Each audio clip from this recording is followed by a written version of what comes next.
Welcome, everybody. This is episode 22 of the Snapcast with your hosts, Brad O'Brien and Mike Cooley. Yo. We got an exciting episode for you guys today. We're going to talk about the newly announced Double Masters set with some really cool reprints. We're going to speculate on some cards that we think will be reprinted in this set. We're going to start thinking like we were Magic set designers and start calling out cards as though we were designing the set. You know, we're going to do that. We're going to do some catch up. And, most importantly, we're going to talk about some specs and possibly cards that you might want to think about. And some of this knowledge is derived from, some of our picks this week are going to be derived from our special guest last week, which was really cool, man. I took a lot of the words that he said to heart, man. He was a really good guy. I'm not sure if you guys watched the podcast. If you didn't, you really ought to go watch that one. It's with Jason Alt, just one hell of a guy from the Brainstorm Brewery, and independent content creator, just a really good guy. So he imparted some knowledge on us last week and was just like, he did. I mean, 8 years of experience in podcasting, specifically MTG related content. The guy knows his stuff. He really does, man. And he said this one thing, and it really reshaped how I'm not gonna lie, it reshaped how I look at some of these cards. And I went back and did my research. Turns out this guy's right, man. He knows what he's talking about. He said this. He said Commander drives the price of cards. He's just hands down. That's just how it is. And man, is he right. Did you guys see what Tainted Pact is up to right now? Remember the card I was talking about selling?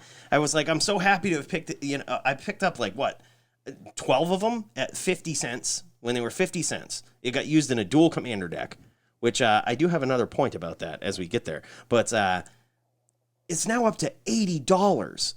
I was happy selling these things for $35, and this thing is up to $80 now. I kept a playset. As if you remember, I had suggested, I said, keep a playset, right? Just in case, because you don't want to get caught with your pants down. Like if it does spike, you know what I mean, and goes even higher. Yep, great advice. Didn't get caught with my pants down. I was happy selling them at $35. I will be even happier selling them at $80. If anyone needs a Tainted Pact, hit me up, man. An impacted taint. Damn, man. So you've been playing much Magic? Dude, I finally took your advice. That's a first. Mixed with the advice of Jason Alt, right? Okay. So I have used EDH Rec now, for ever since this podcast, beforehand, but more so after the podcast last week. I really started looking at EDH Rec and trying to put my numbers-based mind to work and be okay, what is this driven? Exactly. Data-driven from Commander specifically. And they have this really cool feature on their site where you can look at the top commanders and what people are using. And one of the top commanders right now is Golos. My boy. Brad's boy Golos, man. I never thought. I remember the first time you told me about that card, I'm just like, man, garbage. Yep. Garbage. But I'm telling you, man. Well, and even cool. I think even if we went back to that episode, we would see. I looked at that card and thought this will be played in EDH forever. It can go in any deck. I mean, even if it's not a commander, right? There's plenty of other cards in that archetype you could use as the commander, like Kenrith. Yep. Also a 5-color commander. You could just throw Golos in there as a nice little bonus, in the 99, absolutely. Yeah, man, absolutely. So I built a deck around that guy, around Golos. It was really cool. So there's a special card in that, and we'll get to it later when we go to our picks. But there's a special card in there. I had no idea. I figured this out from EDH Rec that there's a card in there that has mad synergy with it, nice mad synergy. And, so I said, all right, I'm building a deck around this. I'm just throwing this card in the 99 and, putting Golos as the commander. It's so sweet to be able to look and see what other people are playing in a deck. And you're like, I didn't think about A plus B actually equals D. You can get so much more out of cards when they're in concert with each other like that. Right. So you might look at this other card and think, this makes no sense at all. But then when you look at it with that commander and with the other cards in the deck, and you just think, oh, this is gross. I can't wait to do this. Yeah. So have you been playing some commander at home? Yeah, man. There's really There's not many gatherings of the Magic going on right now, but I've just been kind of fantasizing. I play these decks. I call them Picard decks because my buddy Picard, we went over and played some Commander at his house once, and I brought these mean decks. Like they were meant for this is the Mike Cooley doing all of his research online and being like, okay, putting all of the thought into like, how do I mess everybody up at once and make the game miserable for every other player but me? Mm-hmm. And it was so funny because I still Picard is like he's the coolest dude, man. Like he has a really good really good outlook on things. And I just remember him saying like after the game, he's like something along the lines of, you should build like a fun deck. Well, yeah, a deck that you can have fun with. And I'm like, yeah, okay. So here we are. I built Golos with Picard in mind. It has no real competitive edge to it, but it's fun. It's funny actually that you bring that up because we're talking about a player from our local LGS, our FLGS. I saw him last night, 6 feet apart around a campfire, and we were talking about playing and how much he misses playing, but I could definitely see him saying that, like, build a fun deck. Right. It's just so simple and to the point. Like, yeah. I understand this is cool, but like, I felt bad. Oh, I had a total brain cramp there in the middle of that sentence and forgot why I brought it up. So I said to him, what did you think about the last or he asked me, are you guys still doing a podcast? I was like, you're hurting my feelings right now, man. I was like, are you kidding? It's like, yeah. I mean, I think what he was thinking was, we probably shouldn't be rubbing uglies here in quarantine. But so he was wondering if we were doing the cast with social distancing.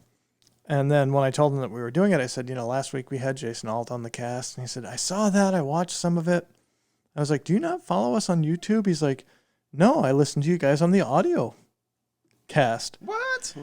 Sweet. And I was like, wow, you are one of our audio subscribers. That's cool, super cool. Thanks. Today, Picard. Sam Picard, we're giving you the shout out of the episode because you subscribed to us on YouTube this week. And you guilted me into building Golos, kind of. 6 months later, or however long it's been since you actually played those games. I know it, man. It always seems like the people who say the least amount of words, they ring forever in your head. You know what I mean? And he was just like, build a fun deck. And there wasn't really much behind it. And I was just like, you can't really argue with that, dude. Like, this is fun for me, but it's not. I mean, I played Maelstrom Wanderer in that game. That's and not I'm not fun sure for anybody. Like, everybody probably hates Maelstrom Wanderer anyway in Commander. Like, no matter what you're doing with it, it's usually never fun. It's not a fair card. I play the least fun for your opponent's version of that. Like, where you're cascading into, like, every take an extra turn spell after this one, and every spell that destroys everything on the battlefield, and the only thing left after it resolves is Maelstrom Wanderer. Like... Such a jerk. Yeah, so, but either way, so shout out for this week, Picard. You're a hell of a guy, man. Actually, on the theme of shout outs and what else we want to talk about today, it didn't occur to me at the time, but another player from our shop sent me a text maybe a month ago and said, hey dude, do you happen to have any Mishra's Baubles? Wow. And I said, no, I don't. I might have had one or two at a time at one point, and I traded them or whatever. But how prescient was that? It didn't even occur to me until a week or two after when I started seeing Luris everywhere in every deck. Was this Waldo by chance? No. No? No. Oh, man, he's usually pretty good at calling those cards. Before he is, yep. For sure. But this was actually K-Flag. Oh, no kidding.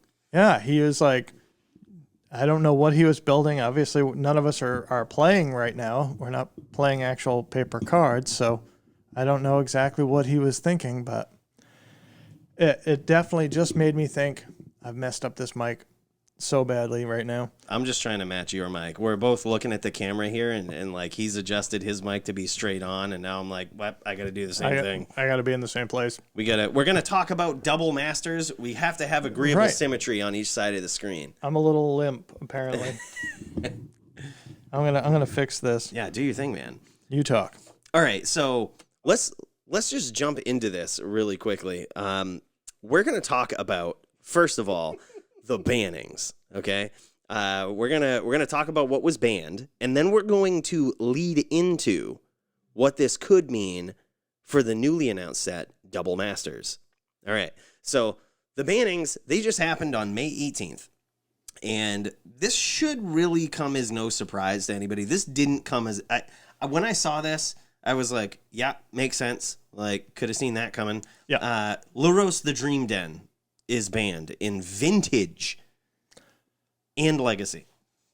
And it's crazy to say that you shouldn't be surprised that it was banned in Vintage, except you don't ban stuff in Vintage. They don't, man. This is the first card they've straight up banned in a very long time. Right. Like, Vintage does not ban cards typically. Like, this is the format that literally Black Lotus is restricted. Like, the Moxes are restricted. All of the Power 9 restricted. Powerful cards like Chalice of the Void, restricted. This is banned. This is a ban. That's pretty big news. I mean, that's saying that this card is effectively, or as you pointed out in that talking about Commander, these cards, the synergy makes them so powerful. So even if Loris isn't more powerful than the Power 9, Loris with power...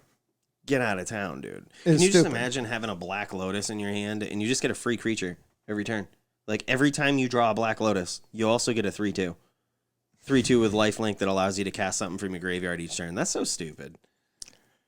It allows you to cast your Black Lotus every turn. Luris is also banned in Legacy. Yep, makes sense. I mean, similar thing. I mean, we talked about this with Jason, too, and we just said it's a free card in every Legacy Storm deck. Like, you have it works sort of the same way. You don't have Black Lotus in Legacy, but you have Lion's Eye Diamond. And, when you... one of the scariest feelings when you're playing Storm in Legacy is, I call it the weak point. Like, this is the choke point. If you get me here, you got me. If you don't, you're dead. And it's when you have your tutor on the stack and you crack Lion's Eye Diamond that says, I'm going all in on this. Like, if you get this, you win. You know what I mean? But suddenly you don't. Suddenly you don't. Because now... you cast your tutor, you crack your Lion's Eye, they counter your tutor. Just play Loris, bring back the Lion's Eye, crack it again, cast Past in Flames. Like, get out of town, dude. That's so stupid. That's so stupid. So, no surprise there. You know what kind of came as a surprise to me when I saw this? What's that? Is the cards that we didn't see, or the formats that we didn't see Loros banned in. Yeah, I know that this really spoke to you, that Loris was not banned yet in Modern. It blows my mind. Go check out the MTG Top 8 and look at some of it's the newest big tournament. And you will see two commanders that are very, not commanders, but companions that are very, very prevalent. And, you'll see, no, it's not that list. It's not the Modern League, Modern Challenge. Go to Lotus Box League Season 1. Yes, this is it. Look at this. So you have Ad Nauseam, which didn't... Yeah, actually, no, I take it back. I didn't think... I don't think Ad Nauseam has a companion, but just about every other deck is Loris or Yorion.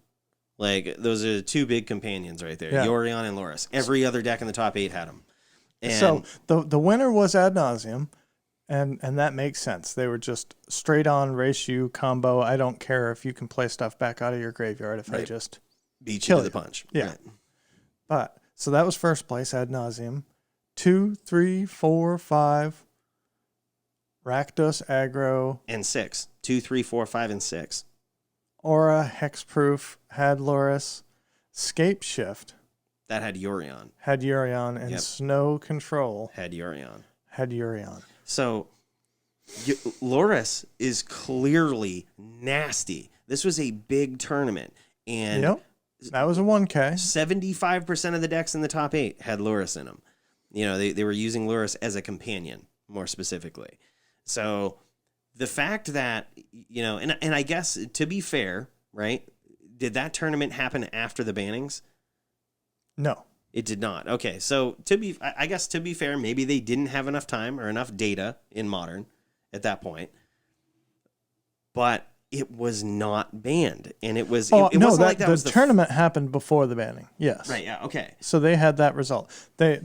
On the day of the banning, MTGO's Modern Challenge, which has more people in it than a league, that had eight different decks, 6 of which were playing partners. Companions. Yep. Yeah. Yeah. So Niv Mizzet was playing Giganta in the side. Yep. Scapeshift was playing Yorion. All of the, what do you call them? The Tron decks now are running Giganta in the side. Yeah, why not? Yep. It's a 5/5 for 5 that you can just get when you need it. And they Blood Moon you. You can cast some shit. Burn was playing Lurrus. We talked about that in Humans. That was like one reason why I thought it might be a good card in Humans. Oh, absolutely. Because it'll get you out from under a Blood Moon. 4-color Control playing a Lurrus. Wow. Because they only run like 7 creatures anyway, and they're all like techie Snapcaster mage type Ice stuff. Fang, Snapcaster. Yep. Rakdos aggro again with Lurrus. Guarantee it's got Lurrus in it. Yep. Dude. Oh yeah. Yeah. Yeah, like you can't run an aggro deck now without having Lurrus. Like all aggro decks have Lurrus in them.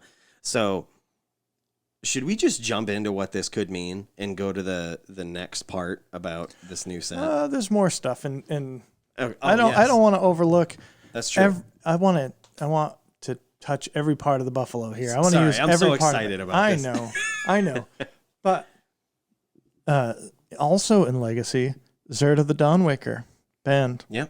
You're not getting any of those monolith crazy mana turns anymore. Well, it's also the same argument could be applied for the Storm deck. Like it can also run Zerta because all of your permanent cards, you know, they have an activated ability. Yeah. You know, all of your Mana Rocks or your, you know, Lotus Petal, your Lion's Eye Diamond, all of that stuff has an activated ability. So the same argument could be made for Zerta that you know, for a Storm deck. Yeah. So 2 companions nixed. Mm-hmm.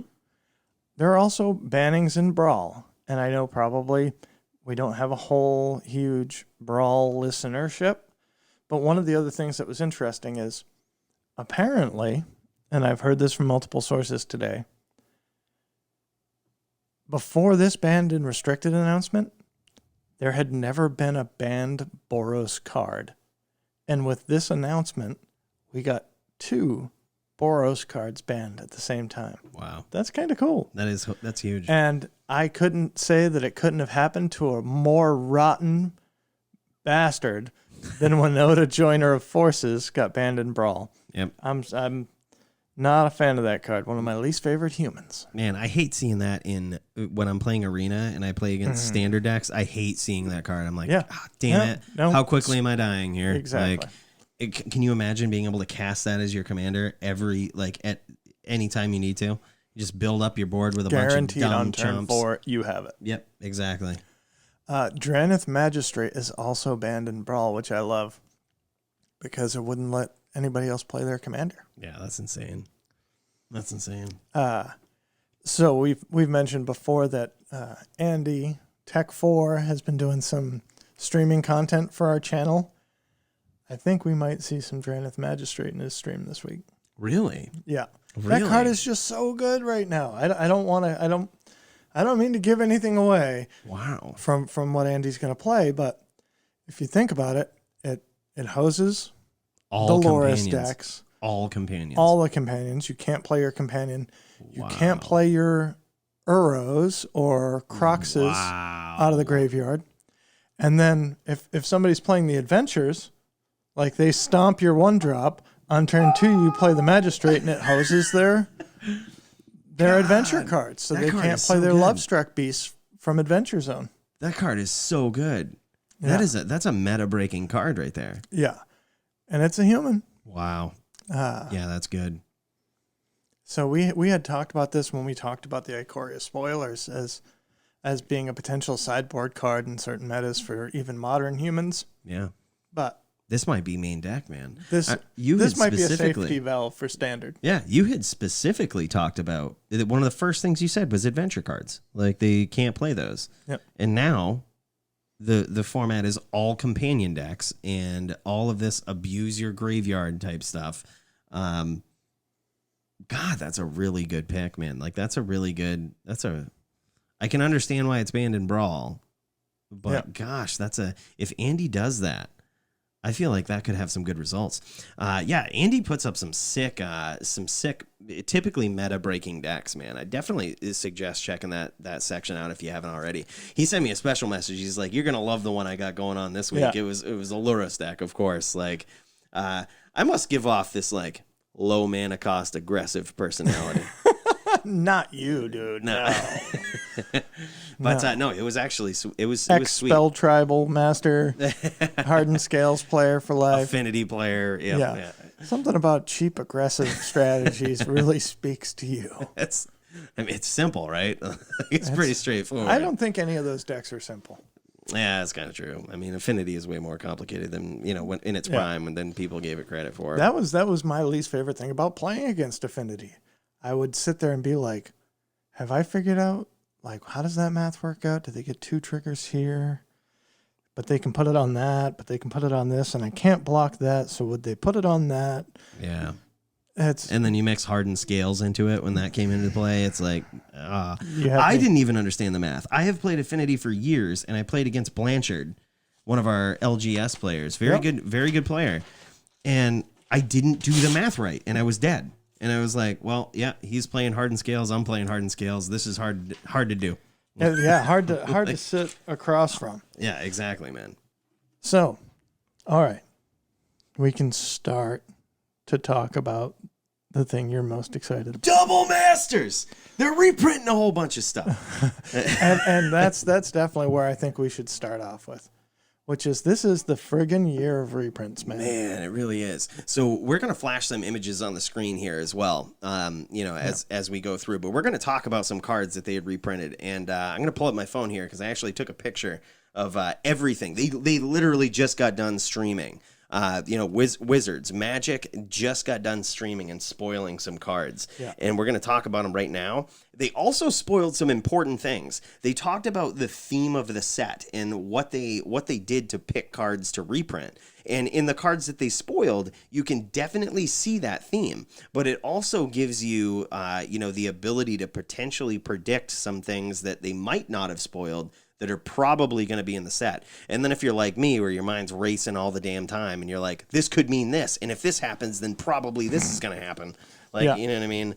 So we'll get there in a minute. So the first card that they spoiled today or previewed was, and total flavor win, Doubling Season. Of course. Double Masters? Doubling Season. Now, what's double in this set? Quite a bit. Oh, yeah. The first thing that's doubled is if you buy a box, you are going to get a box topper type promo included in the box, but you're not going to get one. You're going to get 2. Yeah, so you remember the Ultimate Masters where you got the box topper? Everybody was so excited about those. Those same box toppers are going to come with 2 box toppers in them now. So that's insane, man. Double value right there. Those literally, if you remember some of the videos where people were cracking those online, the box topper a lot of the time brought the most value to the box. Oh, yeah. You know what I mean? And now you get 2 of those. You get 2 cracks at those. And so when they showed the Doubling Season, and we'll put it up here, the box topper art is this sort of anime style art like we've seen in Ikoria. So it's not just a full art version of the normal art like they did in Ultimate Masters, where, whatever the normal art was on the printing in the pack, they just extended that off to take the borders off. This is a totally different art for the box topper. Oh, yeah. Yeah, we'll flash, like I said, we'll put some images on the screen here, but let's just jump into them then, and you can kind of see these box top arts. So doubling season will pop up. We'll kind of rush through that one a little quickly. That was one of the ones that was spoiled very early before they actually went live and streamed. Blightsteel Colossus is another one, and check out this art, man. It's really cool. Did they spoil that one before they did the stream too? Yep. So they did. So the doubling season and Blightsteel were officially previewed before the stream to hype up this stream that happened at, it was 5:30 Eastern, 2:30 Pacific. Unfortunately, they didn't intend to, but another card was, we'll call it previewed, from Russia, and that was a very popular commander. Yeah, that was Atraxa. You remember the Proliferate guy, the 4-mana, 4/4, Proliferate. He had Flying Vigilance, Death Touch, Lifelink. At the beginning of your end step, Proliferate.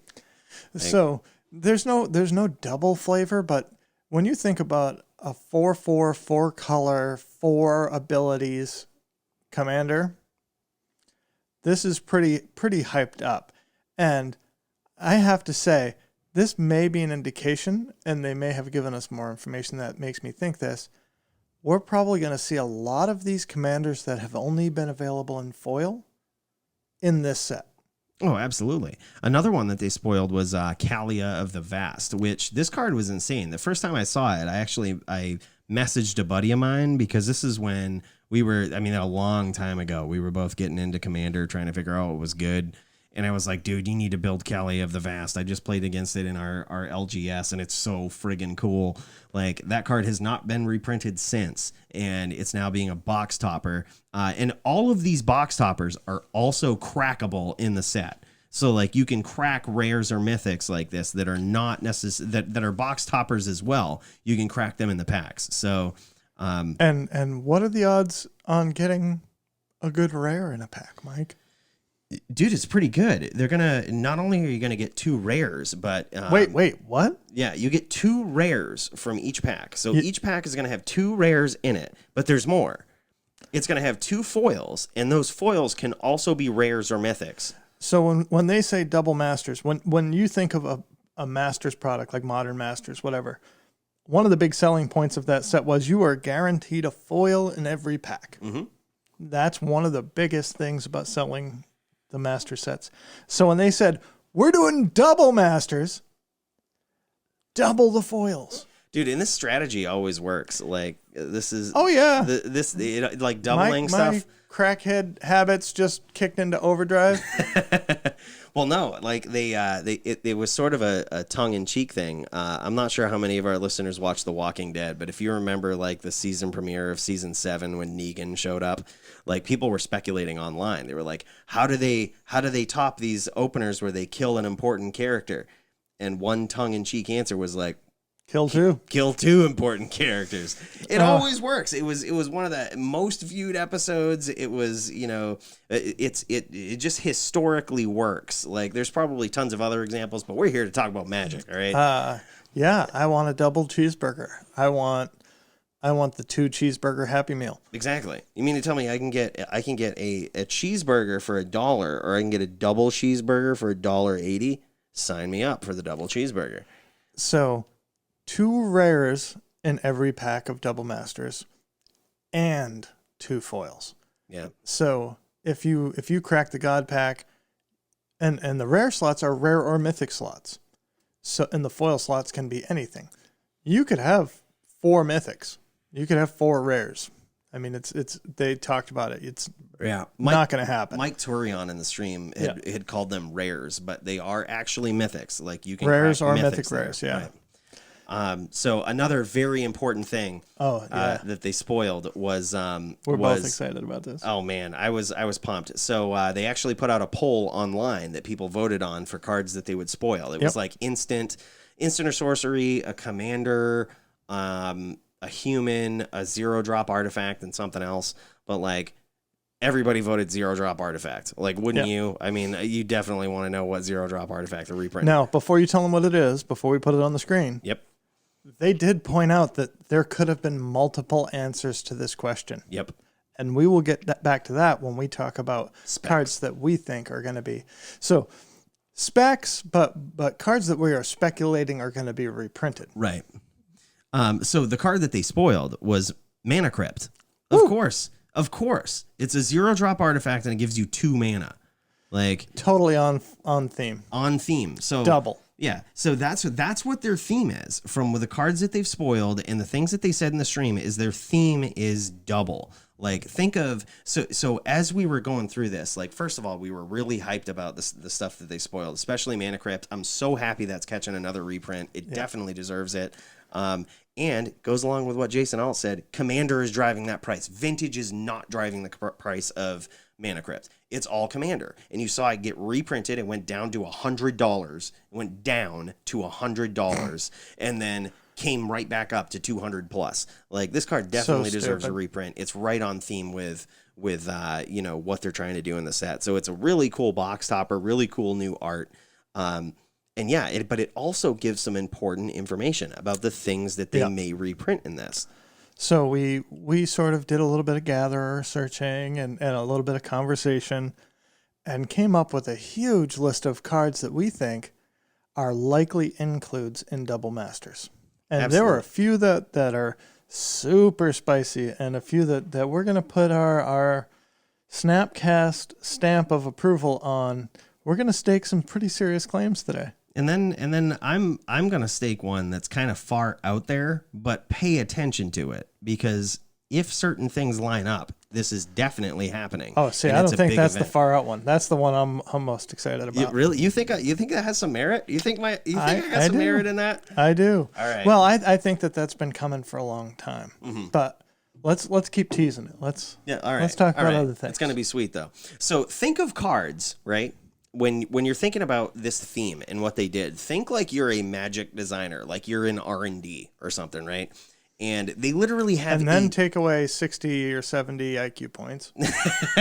Then exactly. That's basically what we did. Like comes naturally. Yep, comes naturally. We just dumb stuff right down, right? So what we did was we just thought of cards that like involved the number 2, involved the word double. Or twin. Like, you know what I mean? And just thought of stuff like this, right? So Kevin Flagg just got a chubby. He did, man. If he's listening right now, he's one of our LGS players. Very smart guy, very good player, and a lover of Splinter Twin. But either way, we just went together and like searched all of that stuff and was now like, we have we have a half a page over here before we even went together. Yeah, we did things that right off the top of our head, like Spark Double is a new card, but it literally will let you double anything. And it lets you duplicate legendary permanents in a way that is non-legendary. That's a really unique effect. And double. Yeah. I mean, it's double masters. Let's double everything. Exactly. And that's probably like one of the cards people aren't going to be happy to crack as a rare. No. But like, there's got to be plenty of those. We'll probably skip over that. Yeah. How many cards are in this set? Yeah, that's a good point, dude. There's like 300 and what, like 30 something cards. Yeah, 330, between 330 and 350, somewhere around there. Listen to this rarity breakdown, man. They have 120 rares, which to be fair, some of them are upshifted. So they have upshifted like either commons or uncommons to rares. But there's also, in addition to these 120 rares, there's 40 mythics. Nicely done. 40 of those. So you One have more time. 40 mythics. So that's so 160. All right, there's only 200 cards that are uncommon or commons. Right. That's crazy. That's insane, man. And you're opening at least 2 rares in every pack, or rares or mythics. Yep. So yeah, that's wild. It's a really interesting breakdown of how they chose to do the rarity of this set. Like, you know, I feel like you have a decent chance at cracking some very good cards when you buy a box of this, or when you even just a booster pack. And so, to reiterate, this is the year of reprints. For sure. Like, what's coming out this year? We still have M21, the Teferi core set. We have the last Zendikar block. Does that come out at the end of the year? right? So the next set that comes out is M20, then M21 or M21, yep. then the Return to Zendikar. We have the Chandra Spellbook coming out. That's full of reprints. Gonna be sick. There's Commander Collection Green, which is all green Commander cards. What? So Sylvan Library is coming back? Oh, for damn sure that's coming back. You can't make a set like that and not reprint Sylvan Library. Yeah. So wow. Worldly Tutor. Which holy crap, the tutors have exploded right now. Have you seen what these tutors are doing, dude? Like, tutors are going up so much in price. And this is another point, but just side point, like, if you have tutors right now, good for you. And potentially if you have extra tutors, maybe think about selling them. Because just about every tutor you can think of right now, like Worldly Tutor, Enlightened Tutor, Vampiric Tutor, those are all over $40, $50. Like, every single one of them. And I mean, by every single one of them, like Worldly Tutor is at $90 right now. That's stupid. Then there's the Jumpstart product that's coming out later this year. That has more than 400 reprints in it. Insane. Are they double dipping? Are there going to be... I don't think that they're going to double dip, even if it's double masters. I don't think that that's the flavor win that they're going for, is to double dip for double masters. Like, we were looking at some cards that we thought might be shoo-ins flavor-wise in this set, but they were just printed in M25. There's 350 reprints in this, and over 400 reprints in Jumpstart. And between that, the Commander product, the Chandra product, I mean, there's 1,000 reprints hitting the market before the end of the year. So we only have 6 months left in the year. It's a scary time if you actually think you're making money at this. Yeah, man. It's so crazy. It's so crazy. I mean, so why don't we jump into some of the things that we think, like some more things that we think would be reprinted in this, right? So think about this, right? Think of all of the mechanics, right? And this is also something we didn't just use Gatherer. We just used our logical brains. Our experience. Like, think of all the things that, like, in some way or another have to do with two. Small things. Blink 182, bro. 182. It's a conspiracy. It all comes down to double. Hey, that's right. That's right. But think of all those things, man, that like have to do, with that double synergy, or those two things that happen, or those two requirements or whatnot. Okay. One of the big things, like Spark Double is an obvious, like that's a gimme. They're probably in there, but not too many people are excited about that. No. We're going to talk about some cards that people might actually be excited about that we think have a very high chance at being printed in this set. And the first and foremost one that has been, well deserving of a reprint for a very long time right now is all of the Mirrodin Fastlands. Oh, yeah, baby. Blackcleave Cliffs. Give me that. Exactly. Dark Slick Shores. Copperline Gorge. Those are the three. Seachrome Coast. Seachrome Coast, also a good one. Those all require, like, not only are they're the dual lands, air quotes, right? Like they give you 2 mana, but they also have the keywords in them. They require you to have 2 or less lands when they come into play. So thematically, that's pretty hip. And you can't just, reprint a bunch of sets and not have some sort of land cycle in them. That's a big selling point for everything. And they did stress actually in the live stream today that though they have promised a fetch land reprint this year, it's not coming in double masters. So immediately we start thinking, what are the land cycles that need a reprint that are going to be dual land cycles? We kind of kicked around the idea of the bond. Yeah, the battle bond. Battle bond. Yeah. Dual lands. They require you to have 2 or more opponents. Yeah. So that's a little less likely because this is a draft set. But they could do them both. Like, they could do both. I mean, there's 120 rares. Yeah. They could have they could do a full cycle. Jesus, dude. What if they did the Mirrodin enemy lands there, and then they did the ally lands for Battle Bond? God, that'd be stupid good. That'd be so cool. But either way, we definitely think that the Mirrodin that's our pick for the land cycle. Yeah, for sure. have a very high chance of getting reprinted here. I mean, very overdue high chance at being reprinted. If No. there ever was a set that was going to happen, and this is it. I wouldn't snap sell the cards that you have. I wouldn't bank on that unless you can get them out once they've actually spoiled the set. If you see that they're going to reprint them and you're not in love with OG art, you might be able to pitch your OG arts in the weeks before launch. It might be worth it for you, and then pick the reprints up cheaper. That's something that I would consider doing because I don't have a whole lot of attachment to older arts or worrying about the old card. But honestly, if you just have your playset, just be happy to have had your playset.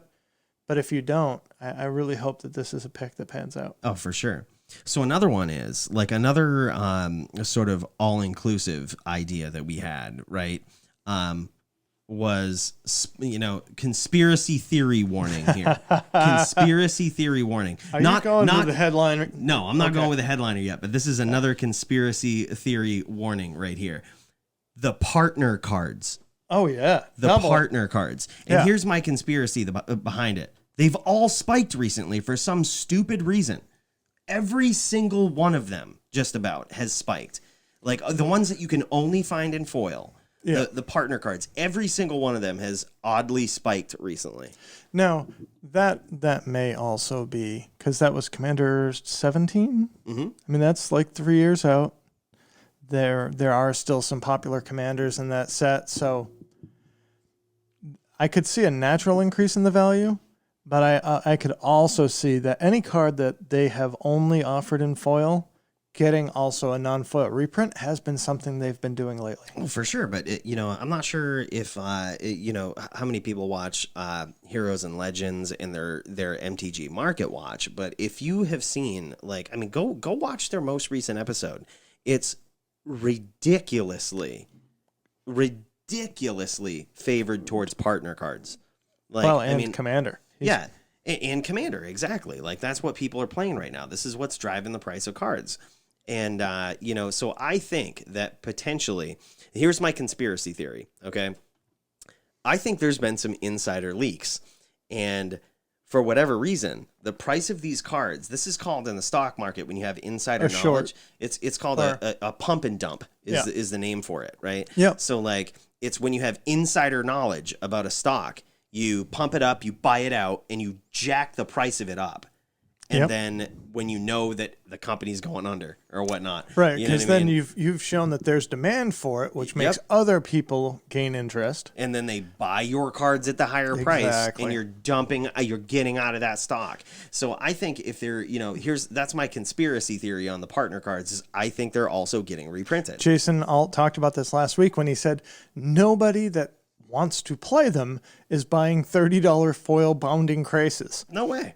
That's only a card that's being bought and sold by and to speculators, people that see it climbing and think, "Oh, I better get it now because it's climbing. It's got to be worth money." Right. But it's just one speculator buying a bunch of cards and then selling them to the next speculator. So I think you might be right that this could be a pumping up where people are going to try and pitch these right before the leaks. Yeah. Once they've jacked the price. I mean, because if you think about it, the circumstances are right for it. They were printed 3 years ago at this point. They were only printed in foil. It was a semi-limited print run. Like, you can't just show up and get those anywhere now. And it's just perfect timing for it. They're gonna be worthless if they get reprinted again. They were worthless a month ago. You know what I mean? And now they catch a reprint. Everybody's holding on to these thinking, oh man, this is going to be a good investment. The circumstances are right to do a pump and dump here and to be like, yeah, okay, so these are never going to be worth anything when they get printed in these regular sets. So I think for sure we will see some of the partner cards. And it also goes along with the theme. I got partner cards. What is that? Brad's holding up a box over here. And this is a set of commander decks. And I'm looking forward to playing the human Mardu commander deck. Oh, man. But so anyways, as far as sets and as far as like general predictions, those partner cards for sure, I think, they fit right in with a double. Like you can run 2 commanders if you have those cards. Twice as many commanders, right? Double the commanders fun. All right, so we've done some teases enough here. It's time to get down to brass tacks. Okay. So hold on. Let's just run off like 5 more of these. Yeah. All right. Let's do that. All Let's right. just flash Card through that we have been in love with since episode 1 of the cast. Walking Ballista. It's got a double X mana cost, right? It's a 0-drop artifact. It definitely deserves a reprint before it gets out of control. And they said that there could have been multiple picks on this cast for a 0-drop artifact. Now, Hangerback Walker is getting a promo print, because that would have been another one that I would have thought of as an XX spell that it could have been a 0-drop artifact. But they are doing a LGS, show your love to your LGS promotion, where if you buy a sealed box of an upcoming set, you will get a Mechagodzilla art Hangerback Walker. Jesus. So I don't think that they're going to put Hangerback Walker in this set. Absolutely not. I think a Ballista reprint is probably a good pick in the year of reprints. Oh, absolutely. In the year of 1,000 cards being reprinted in 6 months. Ballista might be reprinted. I would still say, like, still a good card. Still get them. If they drop in price, get them. Like, oh yeah. But another one that just popped into my head. We didn't write this down, but it makes so much sense if you think about it. Drop it on me. Chrome Mox. Another 0-drop artifact. Well overdue for a reprint, but hear me out. Did you see the spoiled cards? They're all 3 or more colors, like, and all of the commanders or whatnot. So if you drop out a Chrome Mox, you're kind of 2-for-1ing yourself, which is the double theme, but you're getting a lot of value out of it. You're getting a lot of value out of it. Like you're getting a Mox that produces 3 mana, 3 different colors of mana. So you can cast your Atraxa, your Kalia, and draft. Exactly. So that's another one that's well overdue for reprint. One that you brought up that I was really excited about was Azusa Lost But Seekings. Yes. Play 2 lands. Absolutely. 2 additional lands, right? Yeah, and it was just reprinted in a Masters set as well. Masters M25. 25. Yeah. And but it went right back up. That's I almost bought them when they dropped to $25. I was like, I probably should, because it was just like a $40-$50 card, but I was like, I feel like it hasn't dropped enough. Like, I think it was printed at Rare. Like, it wasn't even printed at Mythic in that set. Yeah. And, I was like, nah, it'll drop more. It's back at $40. Like, they can't keep that card down. No.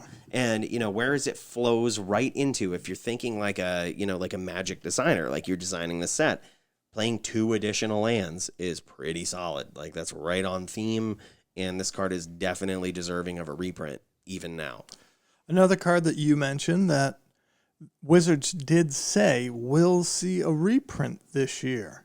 So they have told us this card will be reprinted this year, is a Pauper All-Star Oubliette. I learned the word oubliette by watching the movie Labyrinth with David Bowie. I've watched that and I still don't remember the word oubliette. Yeah, that's there's a scene where the girl falls down through all of the hand faces and stuff, and she lands in an oubliette. And so anyway, talk about oubliette, Mike.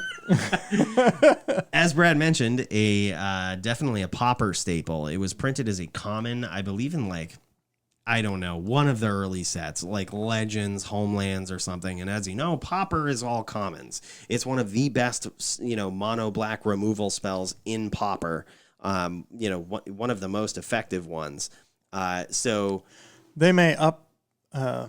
They may up the rarity of it. They were talking about this in their stream, that they're going to up the rarity of some cards. And Oubliette I would understand it at rare, but even if they went up to uncommon, it's not really that great of a card. There's just no other picks in Pauper for that, which is why it's so popular. All right, Mike. What is the official Snapcast podcast conspiracy theory? Number 1, this is going to be a flagship seller for this set. It's going to blow people's minds. What's coming? You guys might want to sit back, make sure you're having your seats here, take a sip of whatever you're sipping on, and join us on this adventure. Here's the conspiracy theory. They are going to unban Splinter Twin in Modern. I am and I'm going to walk you through the logic. And I also think they're going to reprint it in August in this set. Like, it is, first of all, it's Splinter Twin. Like, how would that not make a double Masters set? Like, how would that not be in there? That is one of the most iconic cards. It is back up, even after a modern ban, to $20. Like, so someone's using it. Like, they're using it in Commander. They're using it somewhere. It's back up to $20 friggin' dollars. Yep. And so definitely deserving of a reprint, right? So even if you don't believe the conspiracy that they're gonna unban it in Modern, it's definitely deserving of a reprint. Like, it went down to $5 at one point after it got banned, and it's back to 20. People are using it. Definitely deserving. But here's the things to watch out for, right? So let's go back to the first part of this episode where I said I'm more surprised by the things they did not ban in Modern. Yeah. Like, Luros did not get banned in Modern. Despite seeing it as prominently as we have in every event that's happened since it's been legal. Exactly. Like, it's prominently in Modern right now. Like, it's almost taking over. Like, it's in so many decks.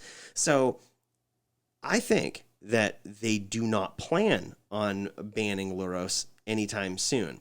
This is the weakest part of my argument. So don't argue with me here, but hear me out. If we go at least 1 or 2 more bannings and they do not ban Luros, I will be 99.9% sure that they are going to unban Splinter Twin. Yeah. Because here's the thing. Splinter Twin cannot be played in a Luros deck. It's a permanent card, and its mana cost is greater than 2. So it cannot be played in a Luros deck. However, it could directly compete with them. Yeah.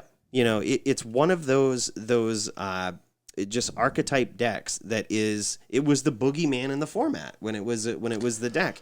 There was so many people, that's their identity in Magic, I was a Splinter Twin player in the heyday. Exactly. Some people, the pioneers of Modern, to really add some wordplay to it. I like it. I'm proud of you. That was good. Yeah, they were all about it. The pod decks, the twin decks. Like, yeah. How would you feel if they unbanned it? I feel like in an era of Luros, twin is not really that broken. Because think about it this way, right? Like, think about it this way. Splinter Twin did one thing. Well, some of the decks did multiple things, but the big game plan or the big backup plan in some decks was just an infinite combo. You always had to be worried about it. Yeah. And like, these Luros decks are all value based. Some of them are combo decks, no doubt, but like, they are gaining value from Luros. And the way that you were almost forced to interact with Splinter Twin with non-creature, non-permanent spells. You were almost forced to. Like, you needed a Path to Exile. You needed a Bolt or a Galvanic Blast in hopes that, like, they had, the Fairy instead of the Deceiver Exarch. Like, you know what I mean? You needed to interact with it in a non-permanent, with a non-permanent card. Which is, again, directly counteractive to Luros. Yeah. Like, you know what I mean? So it might be the antidote to the problem. It might be the antidote to the problem, is just to unban Splinter Twin. To say, okay, yes, we understand we've printed a lot of cards now that, that could potentially get out of control. So why don't we just make this format a little more healthy by unbanning some of the things that we that had done. And there's this in so the much, past. There's precedent for this. We've talked about this, like when they unbanned Jace, when they unbanned Stoneforge Mystic, to say, these cards are no longer the big scary problems that they were in their time. The card pool has broadened. There are other problems, and unleashing these old beasts from beneath the banned and restricted lists may breathe new life into the format. Exactly. And if you think about it, can you imagine control decks would have definitely been a thing back in the day if they had Stoneforge Mystic. If these Splinter Twin decks and these Affinity decks, when they were big, if control decks had Stoneforge Mystic packages, they would have been right up there in the top with them. They would have been like, okay, yep, that's great. You're doing Affinity. I'm going to Wrath the board. And, back at that time, there was really no good answer to that. And, they could just get under Splinter Twin. with Stoneforge Mystic. Yep, turn 2, blam, Stoneforge Mystic. If that lands, well then great, you're screwed, and I'm going to stop everything you're doing to try to Splinter Twin, and I'm just going to beat you down with this 4/4. So, just to summarize, we're saying as a podcast, we're going in on this one with the belief that if you don't see Luris banned in the next banned and restricted announcement, we can bet that Snapcaster's coming back, baby, with a reprint in Double Masters. Yep, and I think that's also a good point. If they do not ban Luros in the next banned and restricted, probably pick up your Snapcasters. Because those are a big card in Splinter Twin. It's the expensive card that you might think is expensive now, but wait until Splinter Twin gets unbanned. Wait until it's actually getting played. Yeah, then it's going to be stupid. In that same vein, and I'm stealing this from Mike. This is my Snap This Up this week. If you don't have your packs of negation, or what's the new one? Cryptic Command? Or no, the new... no. Force of Negation. Force of Negation. Sorry, if you don't have your Force of Negation. Splinter Twin decks would definitely run that these days. If they were a thing, they would definitely be running Force of Negation. If you haven't gotten them yet, and you are anybody that ever likes to cast an island, wake up. Yep. Get them now, because if they unban Twin, blue cards are going through the roof. Oh, yeah, absolutely. And they might be a little expensive right now. I think they did recently go up to like $35, $40. And it really sucks to have to trade for those cards at that, or, have everybody even buy them at that. Are they going to reprint that? There's no way. It doesn't fit into basically any of the reprints that they're doing. Well, and it was a Modern Horizon card. It was only printed a year ago. Right. Like, no danger of really being reprinted, I don't think, any time in the next couple of years. So it's just one of those cards that even if you have a control deck and you're going with the Stoneforge Mystic plan when they unban Splinter Twin, you want to protect it. You gotta protect it. Like, you need Force of Negations. Yeah. The Splinter Twin decks will be running them, and the control decks will be running them for sure. That's funny. I just thought, just to show I practice what I preach. Brad's holding up a pack of Giver of Runes that he bought. I counted these the other day. 16 of them. We didn't have to tell him that. 16 of these cards. He's going in on it. But dude, it's a good pick. You, after last week's episode with Jason, went on to EDH Rec and got so excited. What's your Snap This Up this week? So my Snap This Up this week is, you remember me talking about the Golo stack, that we can thank Picard for me having the mindset to build, but we can also thank Brad's pick of Golos for me even looking into it, and we can thank EDH Rec and Jason for having me look into this card in the first place. But there's a card that goes along really well with this, especially if you design your deck to have a lot of artifacts in it, and that is Tezzeret the Box Topper. I don't know what his real name is, but it was only printed as a box topper, right? So it's only in foil. It's rare in its nature, right? Tezzeret the Box Topper. Tezzeret the Buy a Box promo. Yes. Master of the Bridge. Yes. Tezzeret, Master of the Bridge. So let me explain this card, right? So it has its static ability. This is, printed in the times where planeswalkers have these static abilities. War of the Spark, yep. Yep, exactly. And it says, creatures and planeswalker spells you cast have affinity for artifacts. So your Golos, if you have a bunch of mana rocks, you're just running mana rocks, artifact lands, and blah, blah, blah. You're just ramping up. Yep. And you cast this guy, you can now cast Golos for free. Like, Golos comes in for free. Oh, you got a Karn to back that up? That's fine. He comes right in for 1 or 2 mana, or maybe even free, depending on what you got down there. You have a Gilded Lotus, you now have 7 mana. Oh, exactly. And, it gives your opponent 2 huge problems on the board right next to each other. Yeah. And Golos, here's what pushed me over the edge about it. Tezzeret, Master of the Bridge, lacks one thing in his godly planeswalker makeup, right? Like, all godly planeswalkers can do 3 things, right? They can protect themselves. They can protect themselves. They can give you card advantage. And they win the game. And they can win the game. Tezzeret lacks one of those, and that is protect itself. It cannot protect itself. So it has no way of doing it unless you have a decent artifact in the grave, but it relies on something else to be able to protect itself, right? Yeah. So If he gets on the board and you have 5 artifacts, you can just cast Golos for free and protect him with Golos. And then you can activate him after Golos comes into play. And his +2, okay, his +2 is much like the other Tezzeret's minus or ultimate ability, which wins the game. Yeah. Like his +1 wins the game if you have, or his +2 wins the game if you've... Read it out. Yeah, so this is what it does. Old Tezzeret, for a callback, says minus whatever to win the game. Each opponent loses twice X life, or that's equal to the number of artifacts you control. This one says +2. Each opponent, Tezzeret deals damage equal to each opponent to the number of artifacts you control, and you gain that much life. So half of what his counterpart does, right? As a +2. As a +2. Like he does this as soon as he comes out. So technically, if he's a late game draw and you're an artifact-based Golos deck and you're top decking and you slam this guy, it's like a bam, I win right here if this resolves. And it's a obvious commander wording, each opponent. Each opponent. And the other thing that I notice, so sometimes we talk about the things that are there, and then sometimes we talk about the things that are not there. You know what is not there in that +2? It doesn't say anything about non-token permanents. Exactly. So you can have 50 Thopters. If you have a way to go infinite with Thopters or Servos or something. You could run Thopter Sword combo in this deck, which is also something that needs to be dealt with. And then if just by happenstance you have that and you slam Tezzeret, it's over. The game's over.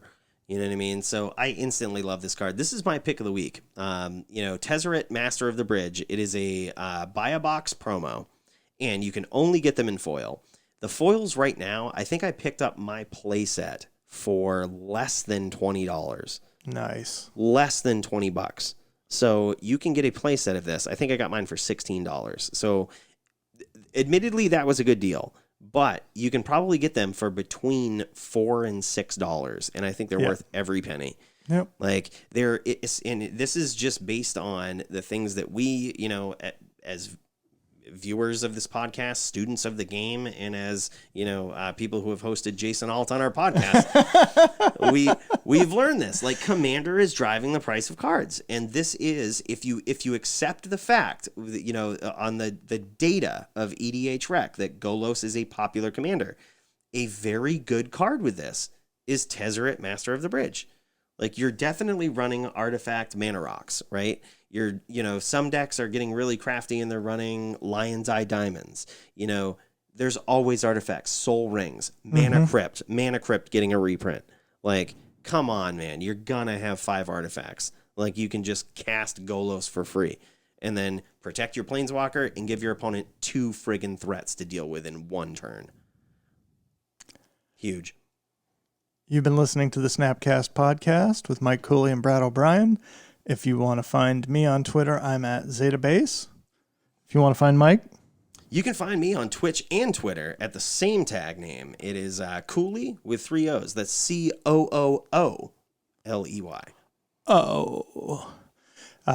If you're watching us on YouTube, please find us on your favorite podcast server. If you are listening to the audio, please go check us out on YouTube. Like, share, and subscribe. It really does help. We do ask if you listen to the audio podcast and you have a couple of minutes, go on and do a review. Let people know, hey, these guys actually know something. It's pretty good. Or if we entertained you, let us know. Let us know in the comments if you liked this episode. Let us know what you thought of last week's episode with Jason Alt. If you haven't watched it yet or listened to it, please go back and do that. Also, let us know in the comments what you might think, or you might speculate is going to be reprinted in this new Doubles Master set now that you know what their theme is. Yeah, man. Mike, this has been awesome. I'm looking forward to chilling out this week. I'm looking forward to getting back to playing some Magic. But mostly I just want people to know. Spread the podcast, not the plague.